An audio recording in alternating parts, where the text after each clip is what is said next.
Ұлттық өнерімізді өркендетуге 30-шы жылдары еліміздің түкпір-түкпірінен табиғи дарындар келіп бас қосты. Олар күнделікті өмір сахнасында тәрбиеленді және кейінгі буынды тәрбиелеп, сахна шеберлерінің қатарына қосылды. Халқымыздың бұлбұлы күләш десек, би өнеріндегі жарық жұлдызы Шара Баймолдақызы Жиенқұлованың есімі қазақ баласына танымал. Шара Баймолдақызы Жиенқұлова 1912 жылы 18 шілдеде Алматы қаласында дүниеге келген. Азан шақырып қойған есімі Гүлшара. Әкесі Баймолда күллі Жетісу өңіріне әйгілі молда адам болған. Шара Баймолда Жиенқұловтың 14-ші перзенті болған. Орыс мектебінде білім алып, сонда жүріп би өнерімен танысқан. Ол алғаш рет сахнаға жайлауда 13 жасында шыққан. Жайлауда қазақтар мен қырғыздар үнемі үлкен той өткізіп, бәйге көкпар берген. Ақындар айтысып, әнші музыканттар өнерін ортаға салған. Шара Жиенқұлова 16 жасында биші қыз атағын иеленді.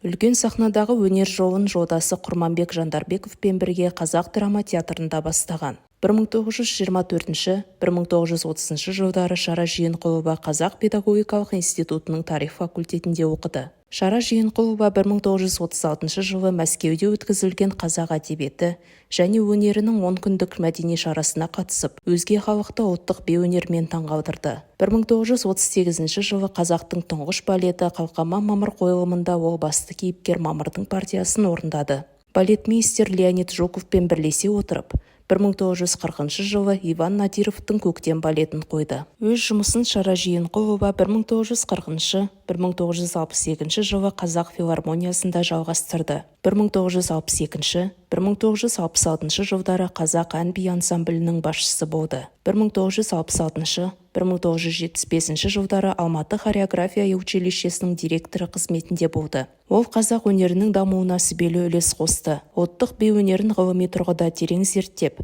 қазақ халқының әдет-ғұрып, салт-дәстүр, халық билеріне жаңа дем берді.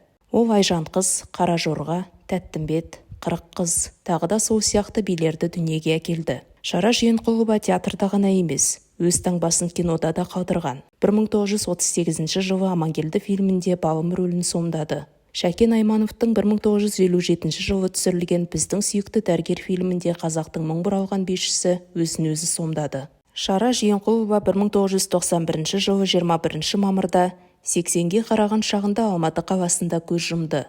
Шара Жиенқұлова сынды өнер саңлағының арқасында біздің биіміз әлемдік сахнаға азды-көпті шыққанын әсте жоққа шығаруға болмас. Осы дара тұлғаның еңбегінің нәтижесінде қазақ биінің әр өрнегі халыққа жетті.